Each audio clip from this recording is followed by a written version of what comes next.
Hey there, welcome back. Thanks for joining us here, Simply Worldbuilding. I'm irrelevant, don't worry about it. And I'm Tyler Zen's barber. And today we're going to be moving across the water. We've finished off on the sort of primary continent that we had going on here, and now we're crossing the water to what we think we're going to do the desert continent, or desert country today. You remember the desert one? They're rich, and they've got pirates. That's pretty cool. I love pirates. Yeah, I mean, honestly, one of the most vibing people I've ever met. True. Have you met pirates? Would you like to? We can make it happen. I can cover my eye and amputate my leg. Yeah, so let's see. What do we have going here for? What's our first step? The first step is allies or enemies. All right. I think because these guys are pretty big in the trade game. True. That they're going to be close friends with the other big trade groups. Yeah. Talking Feros, talking Triplet Cities. Yeah. How do you think that they feel about the nearby city-state mess schwack of garbage? You know, Respectfully. the city-states, I think historically I think it would be poor, but at the moment I'm not sure. That actually gives me an interesting hypothetical. Okay. What if they picked a side? Interesting. With like either the separatists or the main kingdom. Do you have one in mind? Or is it just the idea that maybe they did pick a side? I think it seems the most natural to me if they maybe aided potentially financially in like the rebellion / separation. Yeah. And so maybe they do have a decent relationship with the separatists who are closer to them anyway. Yeah. And a negative relationship with the sort of the like loyalists. That would make the most sense to me, because when I said historically I think it would be a poor relationship is mostly because it was an expanding empire, and like they were basically sitting on the fringes of that, and so as a kingdom with plenty of resources as well, and so all I could see is that this kingdom that got too big for its britches was going to encroach on that constantly. So historically, I think, yeah. And then all of a sudden, a separatist group spawns from within the country that you don't actually like. Yeah. Are you kidding me? That would be huge. That's A huge ripe move. for They're the like, picking, oh, yeah. I can just fuck your shit up with all of my money. I can pay you to be those guys now instead? I like that. Yeah. I could pay you to commit die. All right. So yeah, that definitely makes a lot of sense. So city-states, it's going to be a 50-50 depending on which side, basically. And do you think, because I mean, now that we're on the other side here, they are actually kind of close to this like chaotic zone where the monsters spilleth forth. Yeah. They're not a government, and so it's hard to say that's an enemy necessarily, but it's a big threat. Yes, absolutely. They have the one benefit of being quite small now and protected by a big ol', I mean, not only other people as human shields, but also a pretty big portion of the desert as well. Yeah, they have a geographical separation. Yeah. But nevertheless, I assume that it probably is some level of threat. Yeah. Do you think that there's anybody else you could see them being enemies with? Or significantly good The friends? only thing I see them being enemies with is everybody. Not really, but like again, there's going to be this tension between every other place because of the constant pirate threat. That's true. And I think that that's kind of like... I think it's kind of like an enemy within, but also I'm curious if they... How much do you think that they care about that? I think they care about it only as much as the other countries care about it. That's and, fair. Well, and also, like, because the pirates aren't just going to not fuck with them either. Yeah. They definitely consider it a problem, but I don't think, like, whenever Feros, for example, is like, they sunk another one of our ships, are you going to take responsibility for that? They're like, no. Yeah. Yeah. Which that's going to cause tension, and so I think that's going to be more what... kind of like depending on the season and how much they're getting in trouble for it. Yeah, well, yeah, exactly, because obviously they don't want them, and they're going to, their ships are going to sink the pirate ships in the event of being attacked. So they're not going to like the pirates being around, but I think, like, again, politically, it's going to be more annoying when the pirates get them in trouble rather than just cause trouble towards them. But yeah, I think that's going to be the biggest strain. I wouldn't say they're automatically going to be on neutral ground because of that, because of like the positive but the negative of the pirates. Yeah. But I think it's going to be like positive and then strain into the negative depending on the severity of what the pirates have stirred up in that amount of time. Yeah. Like as in their relationship with the pirates themselves? No, the relationship with other countries. Got it. Like the relationship with the countries is going to be like, we're trading and we're not at war with you, and like, you know, we're doing our best. But then say the pirates like sink like an important diplomatic ship or something like that, that's going to fall on them all of a sudden, and they're going to be like, what the fuck? Like, you should take responsibility for this. And just like, oh, not again. Like, you know. I think because also I assume that debatably maybe most of the vessels that they plunder are going to be local as well. That some of those are going to be civilian ships and stuff like that, but some of them are going to be ones that, I mean, I guess either way it hurts their economy and trade. Yeah. So I do think that they're probably going to always be interested in stopping this. Yeah. But like maybe not so interested in stopping it because it's going to be such a huge undertaking. Yeah. Because we talked about when we were kind of designing this zone that it's going to be very, very dense. It's basically an entire kingdom in one large city, but one city nonetheless. Yeah. And so we were talking there's verticality to it, and there's like all manner of like bad neighborhoods that are dense and full of holes and full of like rough and tumble individuals. Probably plenty of like abandoned buildings. Totally. Yeah, and like a million tunnels and sewers and stuff like this, because a lot of it's going to be very old as well, with the new stuff built on top of it. Yeah. So I think that just because of how difficult it would be to actually root them out. Well, yeah, it's like try and find one man in the midst of Tokyo. Yeah. You know what I mean? Yeah. Like, I know L did it, but realistically, it's going to be a problem for anyone else. Nice, I got it. Took a second there, though. And I also wonder if, like, potentially these pirates, like, maybe some of them, because obviously they're not going to be one entity. Yeah. But some of them maybe are Organized? kind of... Yeah, and sort of not maybe a bad thing for the poor people of the city. Like maybe they do a little wealth distribution. Yeah, well, I feel like that's, I mean, even without like the sort of Robin Hood aspect, I feel like that's realistically like why the pirates are there is the, like, the because they're broke boys who are taking money from the people who have so much money, so they're like, why would you really be mad at them for that? Besides, like, 2 of your friends and your son is a pirate, so like, why would I, you know, ruin this? Yeah, the politicians are going to consider it a huge problem, whereas maybe the sort of especially lower class, maybe some sort of like, if there is a middle class or middle class people, consider it a problem when something is taken from them, but it's also like the reason this is happening is because the disparity between the rich and the poor in this place. Like they're just in an instance where it's like, well, it's kind of live or die, and so I'm choosing to live, and that is crime because my 9 to 5 ain't doing it. You know, and so they don't really have any reason to help the people find them and point fingers and stuff like that. So it's like, have you seen this man? No, never heard of him. No, you drew his nose wrong. Yeah. I mean, never seen him. I assume, yeah, exactly. But yeah, so this is going to be like an enemy within, but they can't really deal with it. But during times of big political pressure, maybe they crack down and start kind of also upsetting the like lower class, the poor people, the civilians, with just like maybe even borderline infringing on some rights and privacy and going into homes and checking and stuff like that for pirate paraphernalia. Yeah, exactly. Which can also create a lot of tension like between the classes as well. Yeah, they crack down, they grab some dude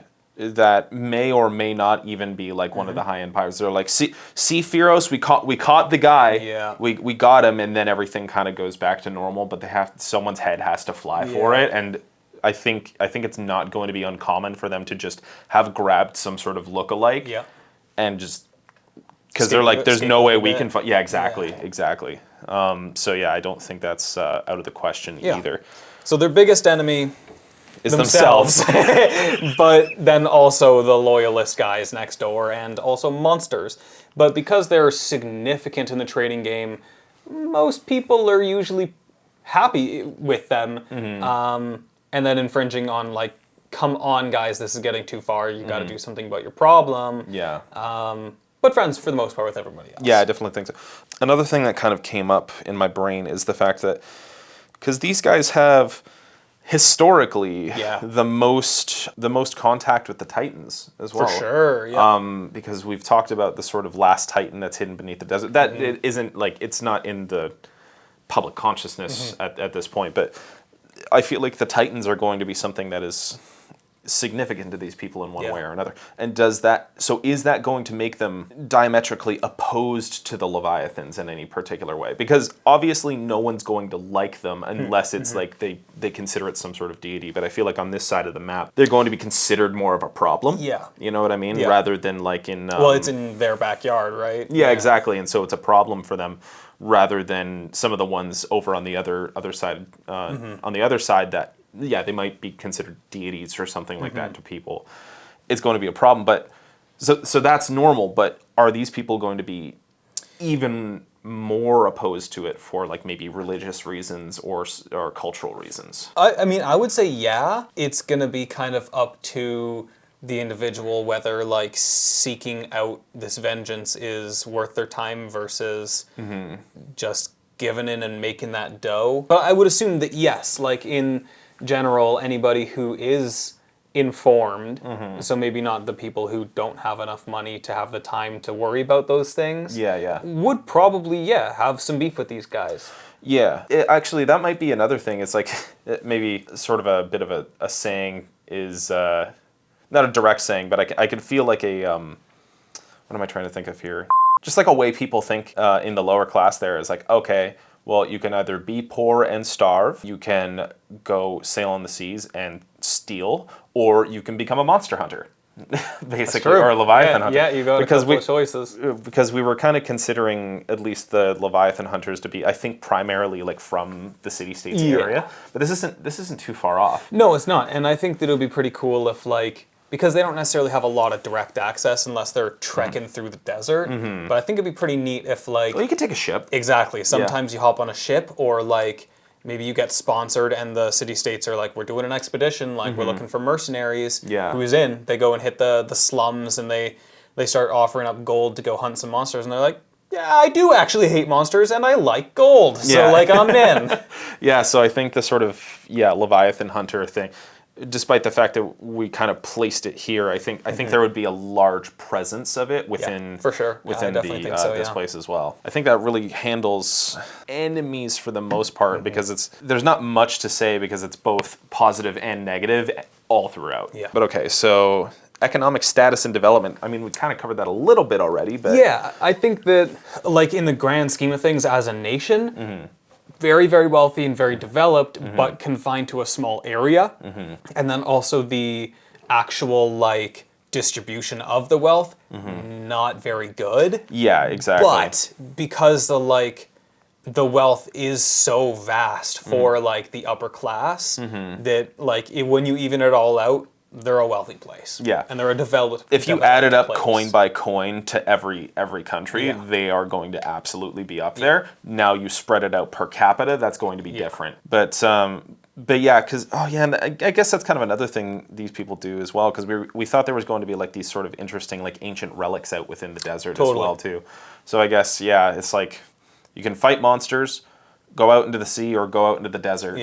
And for a lower class person here, like you don't have good options. No, you don't. No. But you have means. 3 opportunities. But yeah. So no, it makes sense for them to be incredibly wealthy. Just again, it's like they trade, but they also have like this infinite and specific resource with like this ancient sort of technology that's going to be out there too. And also, just on the topic of money, I do think in the grand scheme of things, because this was at one point in way ye olden days, a vast and very wealthy nation, that this one is actually like the remaining city. It was there before, and so there was already wealth there, and now those like ancient families like have continued to have this. A bit of like the tad of inherited wealth definitely jump started the and I say tad like 1,000 pounds of gold versus millions of pounds.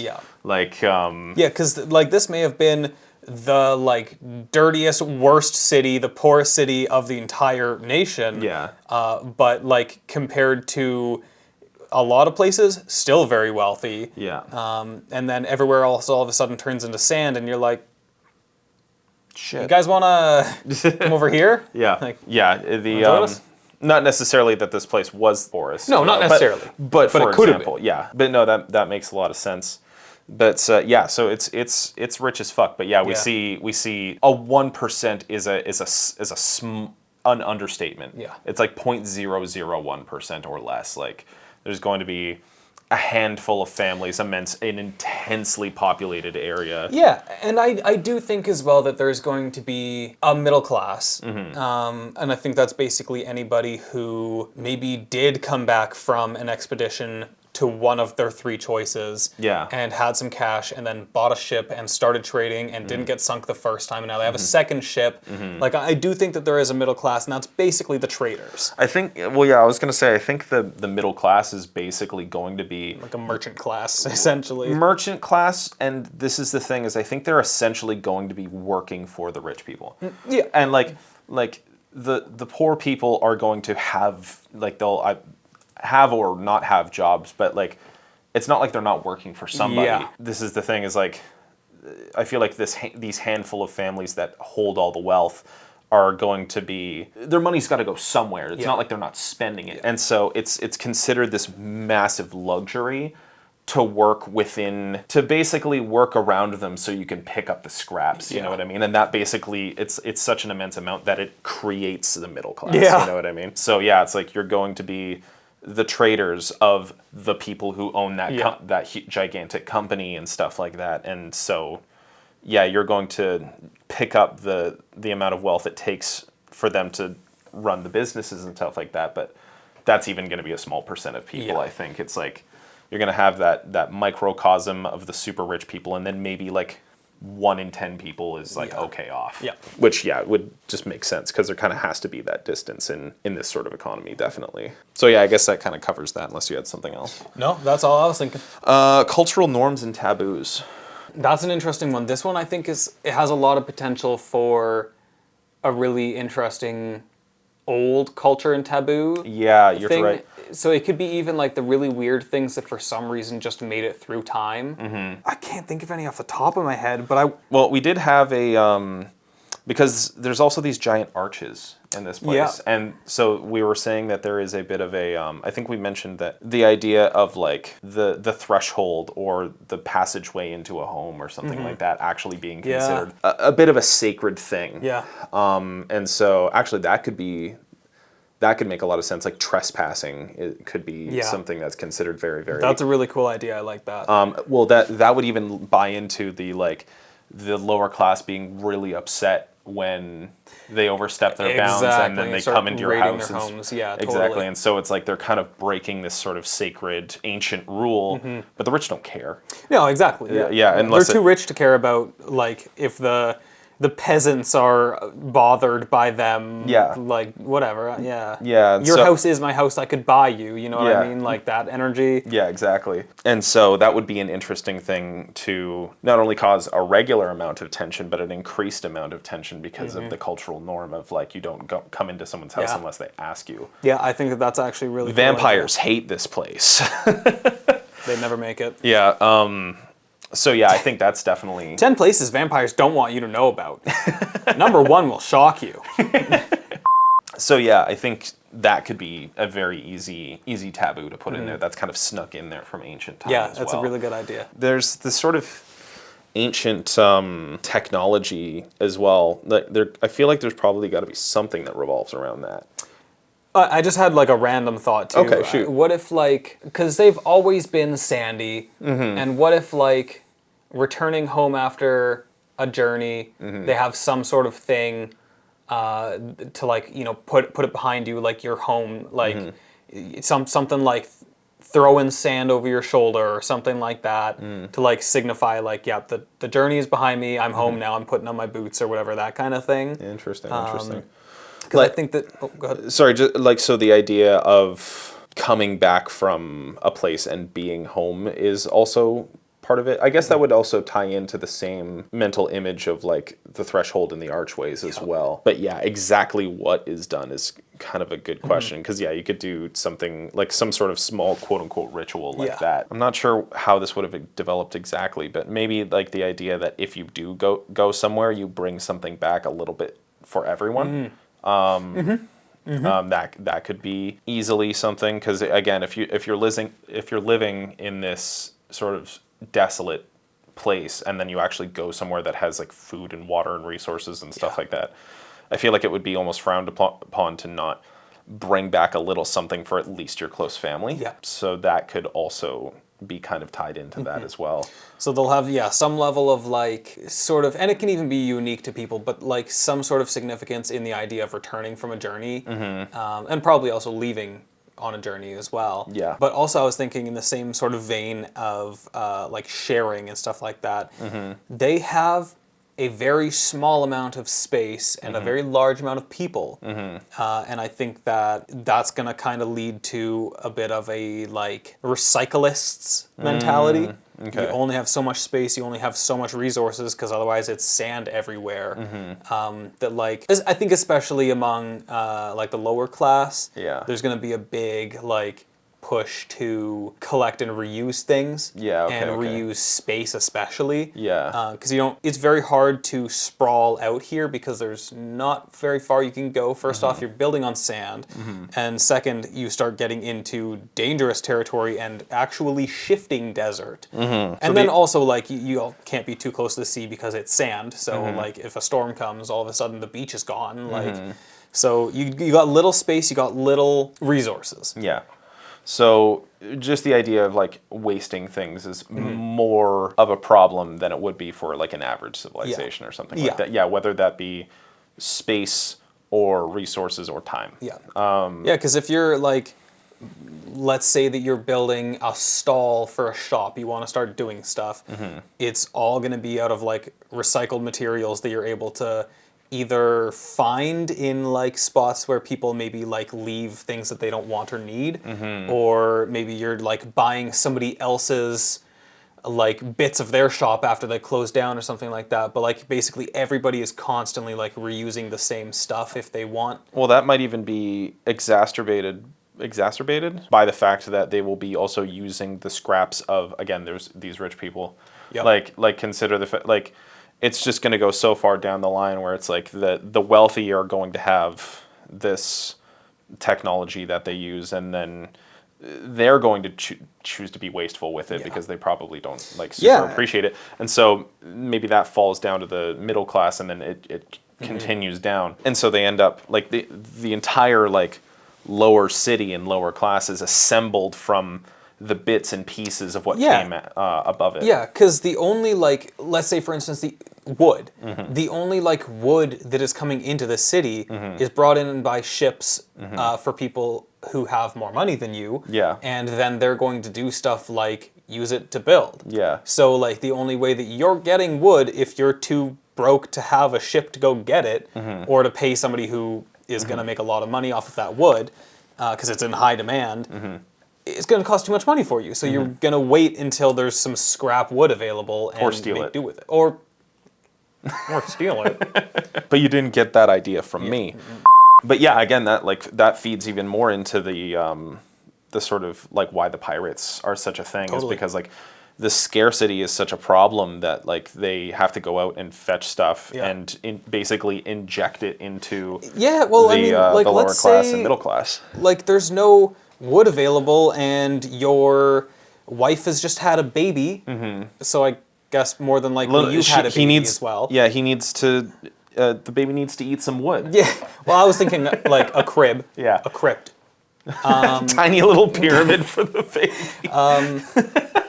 And like, well, where are you going to get the wood? Oh, the only like 2 pieces of wood left have rusty nails sticking out of them. I'm going to go take that wood. I'm going to steal it. I'm a pirate now. I could see so many interesting characters coming out of this, because the classic D&D tragic backstory is going to be running amok here. Like, oh, my parents were just too poor and I just got sick of it, so I went out to sea and I promised I would bring back the wealth and do better for them, or oh, I'm just my wife is pregnant and I need to try and get some money in order to bring back so I can provide. Like, it's just like all of that is just going to be baked into this place. Yep. And so it's just perfect for the character motivation that starts off the sort of adventure, right? Totally. So yeah, that'll be perfect. And yeah, I like how I like how it's slowly all coming into reasons why the pirates come out of this place. Like it's all compounding. But I think a lot of these places' houses are probably going to be made out of like sandstone. Yeah, no, I agree. I was just using wood as an example because wood don't grow there. Yeah. Well, it's also a commodity. Like you said, you're not making a crib out of sandstone more than likely. A crypt. You like, again, like, you can make do with what you have, but yeah, it's an easy resource that you can just say is not in the fucking desert. Yeah. But okay, so I think that really covers all I can think of right now for cultural norms and taboos. And wasting a good drink. Yeah. Well, I feel like that's just gonna I mean, that can even come from, like, the only water comes from oases or like deep wells or something like that, or like the once in a while rain. So like spilling your drink and being wasteful of your drink is specifically infuriating because you are lucky to have that drink. Yeah. And now it's soaked into the sand. You can't drink that. Yeah. Idiot. Yeah. No, we got this cactus juice. It's the cactiest. Can you imagine being someone who grows up here and then moves to Firos? Yeah. And everyone's just like, I'm going to take a bath in our drinking water because there's more. Well, that's kind of what I was thinking. Like, there's going to be quite a few places where life is not necessarily bad. Here, it can be bad. But just, Firos has so much of, honestly, everything. That, like, it brings in so many different people and like from new places and different cultures. And so that's, you can see it being from, like, the mindset of being here and like, oh, man, we don't have shit. And then going there and just, there's everything always. Yeah, totally. It's funny because they're like literally across from each other and they're diametrically opposed. Yeah. I don't know. Can you think of any like holidays or sort of anything like that? Pirate Day. I think, I could come up with a few, but I kind of like the idea also that there's like almost two sets. There's like the people's holidays where like maybe they're even like kind of about things that the upper class are mad about and they don't like them celebrating, but they're like, yeah, we're gonna celebrate. And so like maybe they keep it off the streets and they keep it in the houses and like, oh, doors are open, like come on in, like we're celebrating tonight or whatever. And then there's like the wealthy people's holidays that don't mean anything to the other people because they're like, what are we partying for? What is this? Golden treasure and gems and jewels day? Yeah. I don't have any of that. I don't care. Yeah, totally. So like, I think it'd be cool to have like maybe a couple that are shared, but otherwise like they kind of have two sets. There'd probably be some that are related to like the previous religious traditions and then more that have developed like independent of each other. But maybe we'll come up with the more specifics on those another time. Leadership in government. I was thinking, actually, that, in my opinion, an oligarchy fits this one very well. Yeah, like, there's really not, like, what else do you go with? Yeah. Like, you could have a king, but it's like, what happens when everyone's as wealthy, or not everyone, but when you have, like, 25 people as wealthy as the king as well? I think it would be kind of cool if, like, there was one person who's like vaguely somehow descendants allegedly of like old school emperor or something like that. Like there's one person, but other than just being loaded, maybe even a little bit more loaded than the other people. Yeah. Doesn't really like have more power than the other people. Yeah. And then other than that, there's like, like something like 10 people who are just all uber wealthy and make the rules amongst each other. I think it really does come down to like, it's just going to be family power. Yeah. You know what I mean? Yeah. It's just like, do you know who my father is? Like, and it's just going to boil down to that. And maybe at any one time, there's going to be one family that all of them kind of respect and, kind of bow their head to a little bit. But that could be usurped at any time by a swift political move. You know what I mean? So, yeah, I don't think there's going to be anyone that's like a lineage or a leader of any time. I think it's basically just going to be a council of a handful of families that are mostly there to either compete with each other and keep everyone else down. Yeah, and I think that like as well as being like sort of uber wealthy families, these also maybe are like companies. Yeah. Like, you know, you got the Joe Johnston group, Yeah. or whatever, and they're like, Yeah. it's a uber wealthy family that just owns like 15 of the like docks in the city, and 55% of the warehouses, and 20% of the taverns, like just owns so much, and that's all the Joe Johnston guys, and they're basically a portion of the government now. Yeah. Like you- Jim Pattison is here in BC. Not to name any names. But no, the have you ever Nobody seen? outside of Canada is gonna even get that one at all. Dude, no but- one, barely anyone outside of BC is gonna get that. The I don't even think people in BC are going to get that. yeah, and that's the saddest part. The but have you ever played Outer Worlds? I have not. That They have company planets though, don't they? well, it's not planets. Well, like yes, planets, but not just planets. Like the company owns multiple planets. Like it acts as Right. a government. Yeah. Like the company is the government basically, and so there's a handful of companies that own like sections of fucking space. Yeah. And if you live on that planet, you work for that company. Yeah. They kind of did that in Borderlands too, if I got my lore correct there, right? Like they had like, oh, these are Hyperion worlds or whatever, but Hyperion is like also a company. Yeah. It's yeah, exactly. Basically the same thing. Okay. But yeah, kind of that, but Yeah. slightly less dystopian. Yeah. Like this turns into that. Yeah. You know what I mean? Yeah, totally. Yeah, these are probably a little bit more low key. Like they don't tell everybody that they own half of the warehouses and 20% of the taverns. They just like that's where the money is going. Yeah, but yeah, exactly. But either way, that's basically how this place is going to work. Totally. That makes a lot of sense. Important history and current events. This place has got a lot of it, I think. Yeah, like- it's completely chock full of it, and I think that that's exactly like we've talked about it a fair bit because that's exactly why it is the shape it is now. Is because of past events. We did a video. I forget what video that was, but we talked a little bit about it. The history in a nutshell here is this used to be a vast nation, and there was a war between Titans and Leviathans. And it completely destroyed the surrounding area, including all of this nation. And there's kind of still actually like the last fight going on between the giant Leviathan that still exists in this desert and like the final Titan, and that is what makes the shifting sands and stuff like that. So that's kind of the history in a nutshell. Yeah. But they, at one point had a very glorious nation and a very good relationship also, I believe we said, with the Titans as well that were here. I think realistically, like sort of what we were thinking is that like humanity sort of in a nutshell kind of started within this place. Yeah. I mean, it kind of has like honestly kind of the same motif as just general Egypt does have. Yeah. Like this is where like one of the greatest civilizations in the entire world started and lasted for many thousands of years before some sort of cataclysm came and wiped it out. This place has sort of the same vibe, and so an obvious important moment in history is that. Totally. But I think it was also like so long ago. How long exactly? I don't know, but like thousands and thousands of years. Yeah. It's not necessarily forgotten to history, but history doesn't get any of the specifics right anymore at this point. Yeah. And I feel like people don't necessarily know about the snake Leviathan. No. Or like they do, but it's like it's more treated as a force of nature than it is treated as like a Leviathan or an animal.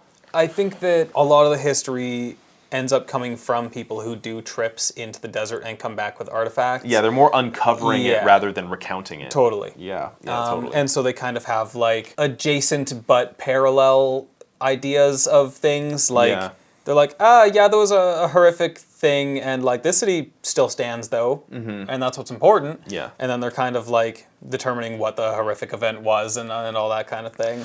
Yeah, I feel like there's probably plenty of like scholars, because like obviously it's going to take mercenaries to go out into the desert and try and make it happen, but obviously there's got to be the thinkers who go out there as well. So I mean that's the obvious main important thing in history. But... And current events, I think a lot of it has to do with the political pressure and dealing with these pirates and sort of like the citizenry that doesn't really agree on the vast majority of things, and the tension between the classes here. Is there anything else that you wanted?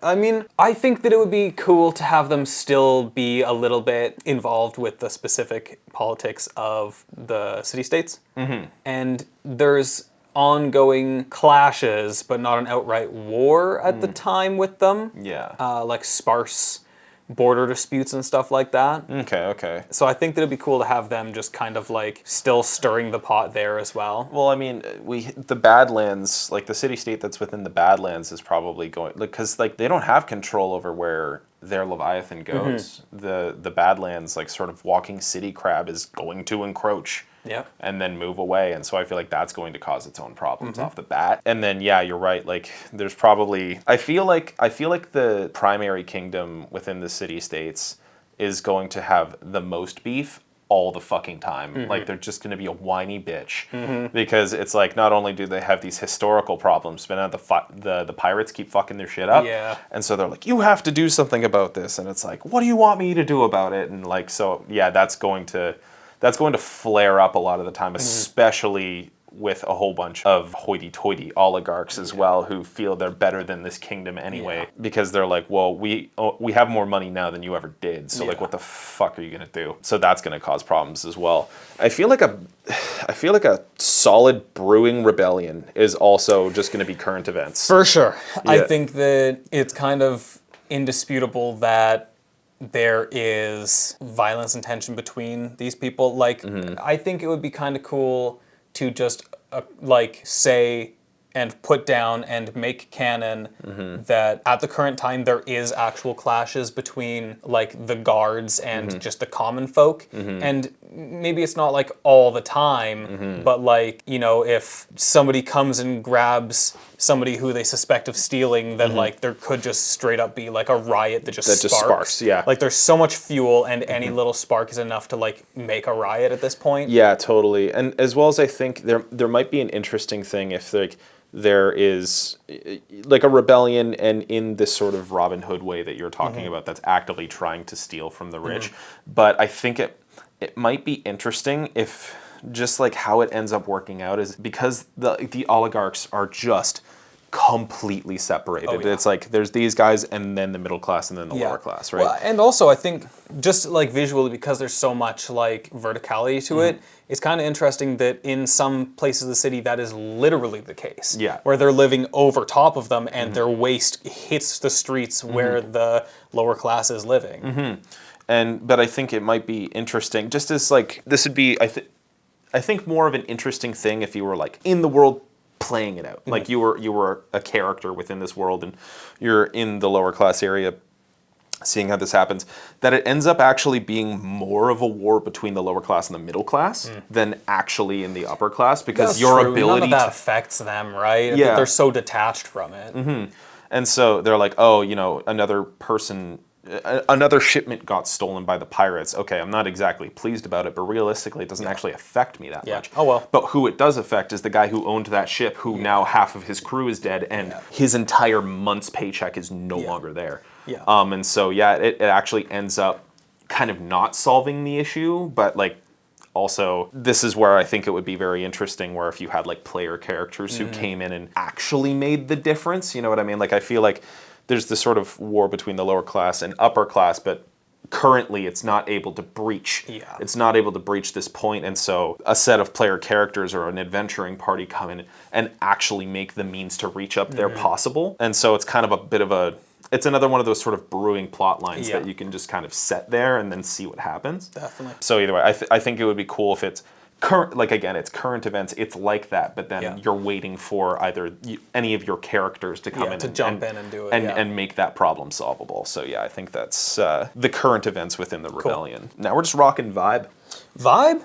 I mean, it really depends. I think like I weirdly get like, because like I feel like there's obvious, like Egypt just has an obvious. Sure. It's almost impossible to have like a desert area and almost not have sort of Egypt influence, just because it's so much that. Yeah. But weirdly enough, and not in like a technical way, but in the way the wealth is distributed. I get like a cyberpunk vibe from this place. I agree. You know what I mean? Yeah, that's kind of what I picture too. Like in what I've seen from Cyberpunk, there does tend to be that kind of thing where like it's like very vibrant, beautiful from yay up, and then everything below that is like scungy people dying, like you just that You don't know what it's thing. like down here, man. Yeah. Like, yeah, totally. And so in that specific way, I get like a cyberpunk vibe from it. I agree. But obviously dustier and sandier and less freaking technology and stuff like that. Although with the sort of ancient technology stuff, I feel like there's actually going to be a little bit of that there in the first place, but definitely not to the point where you could call it like anything. No neon. Nothing encroaching sci-fi, but maybe something that might be more equivalent to like slightly more modern technology in the last like in real life in the last like 100 years or so. It's going to be rare, and that's why it's expensive, and that's why it's traded. But so I get that feeling, despite the fact that this is fantasy in Egypt.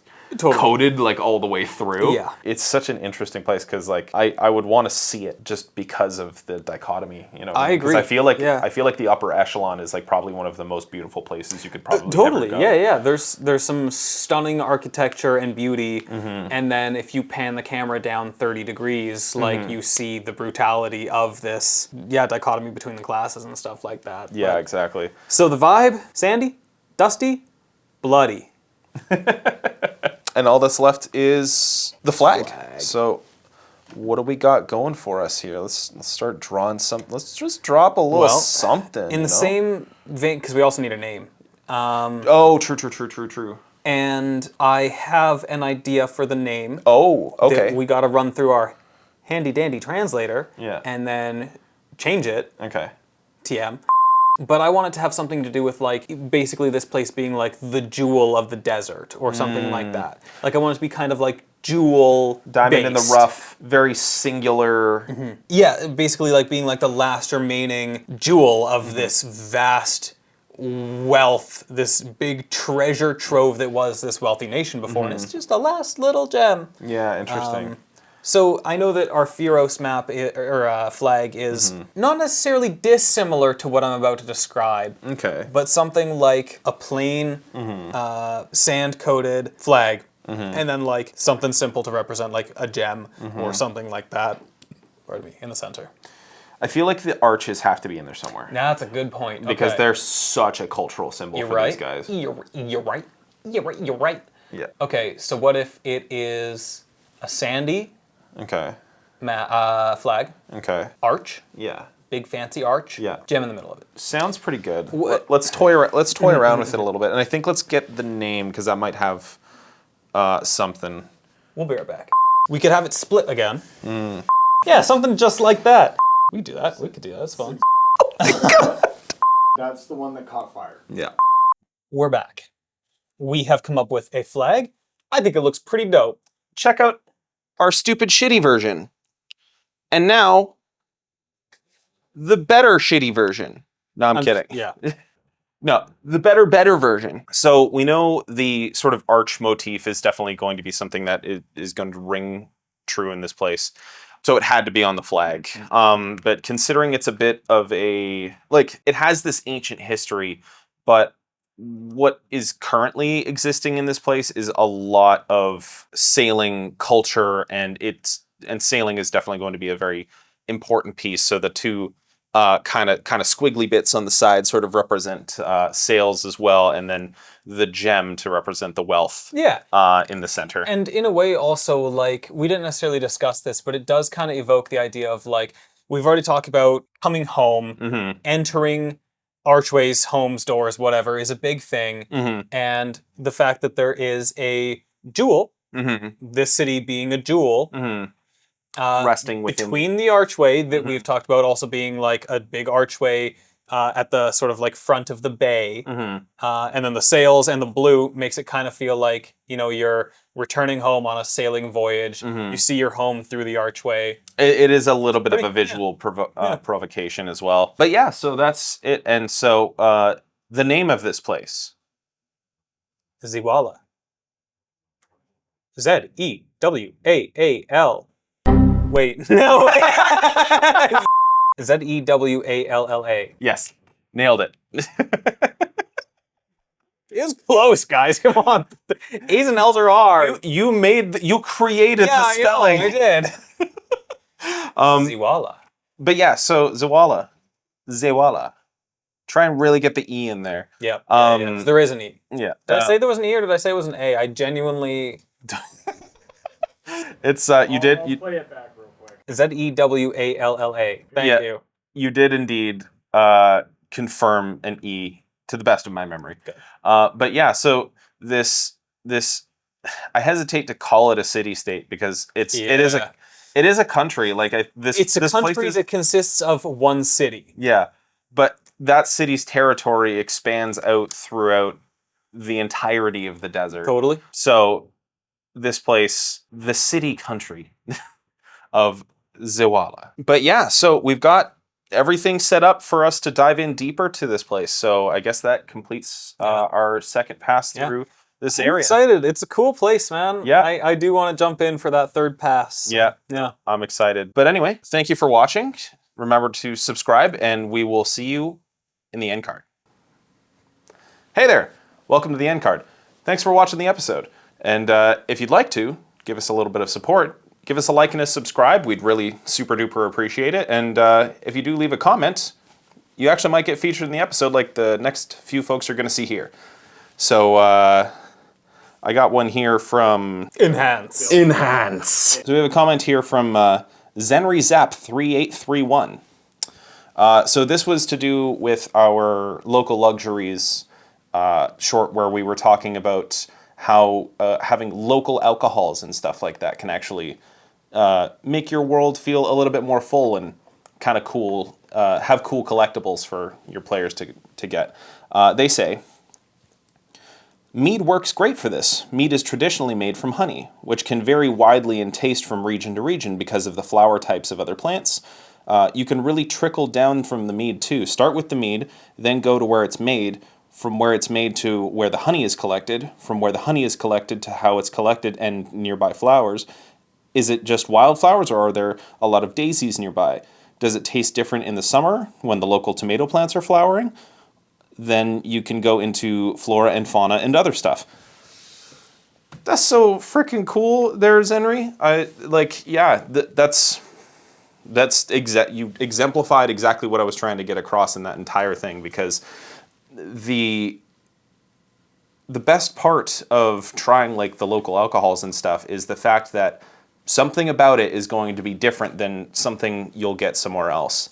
And the best part, is your players might, if you role play it hard enough and they actually end up liking it, they'll keep it, or maybe they'll keep the bottle or something, and it'll be a fun little thing to remind the players of that place, no matter how insignificant it was in the actual plot.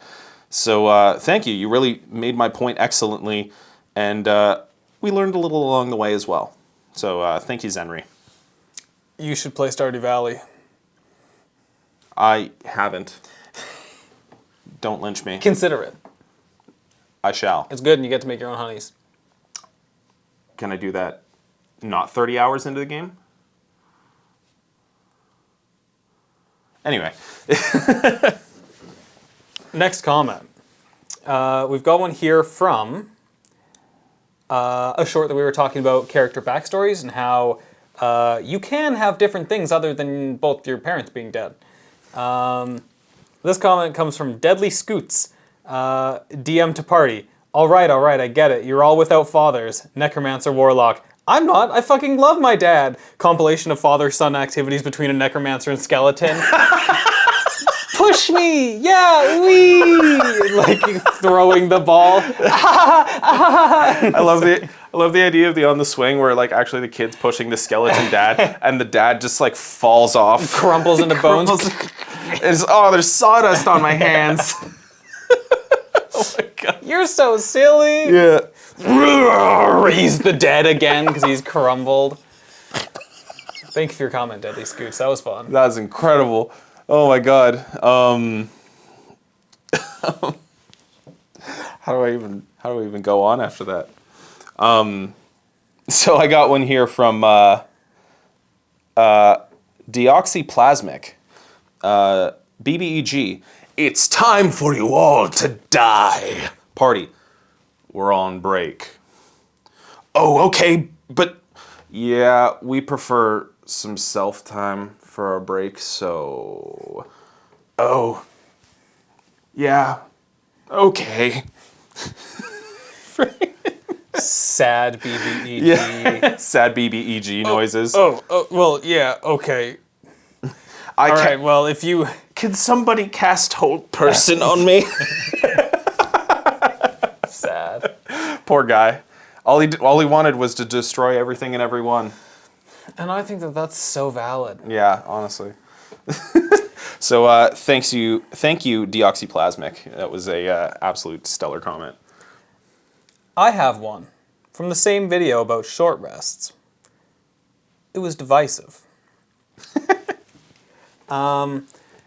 Somebody called these 3 Zs, or Zs if you're in Canada, but that kind of ruins the convention, doesn't it? Said, I'm going to paraphrase here, but an intense fight will leave lasting injuries. It can take weeks.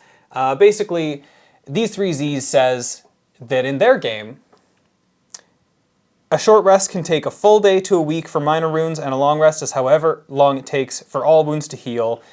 It forces thoughtfulness and to avoid injuries. I think it's a really cool idea. I agree. I think as long as you tell your players and they agree that you're interested in a sort of gritty, realistic system, that's a blast. I think that's really cool. And it's not like you also have to sit there and roleplay an entire week because you got cut once. Yeah, like yeah, you true, can true. like skip over these things and just talk about what you did in your downtime and stuff like that. Mm-hmm. This is a totally viable system, and I think that that'd be fun. I'd play a game like that. Yeah, well, like he says, it's like it makes you be a lot more thoughtful, and I think what it sort of does is like you can go out and do your dungeon crawl or your singular excursion out into an adventure, and then you come back bloodied and broken, and so you spend a few weeks back at home, and like you say, you don't have to go through like day by day. You don't have to actually take like by day 5 real life weeks to like get each of the sessions before you can go and do something again. Yeah. You can gloss over a little bit and just like, okay, well, what do you do while you're resting up over the course of a week? That's totally fine. Yeah, no, it's totally fair. And this is actually that can actually have a interesting dichotomy too. Is if there's actually like a really big time crunch, maybe they don't actually get that whole rest. You have that functionality in game where like, okay, well, I think we even said that in the short where it's like, do we have enough time to rest? But this forces the question even more because you're thinking days to weeks. Yeah. And so that can cause some serious problems. And if there's big, bad, evil guy things happening in the background while they're making progress while you're nurturing your wounds. The big thing is, as long as your players at the table are interested in doing a game like that. Yes. And, if you want to have a low magic world, we said it in the first video on this channel, like, low magic is fun. You can do low magic things where you don't just cure wounds, you're good. Yeah. I think that's cool and fun as long as session 0, everybody agrees, like, yeah, I'm interested in having a game where I can get stabbed once and then get tinnitus. Yeah, tetanus. Tetanus is the one I was looking for, tinnitus. Stabbed in the ear. Like lasting wounds and stuff like that. As long as everybody's on the same page, that's cool, man. Yeah, truly. Thank you for commenting that, and sorry that not everybody wanted to play that kind of game. It's not for everybody, but I think it's cool if these 3 Zs in Canada. Thanks for commenting. But anyway, those are the comments for today. So thank you again for tuning in. Like and subscribe, and we'll see you in the next one. Bye. See ya.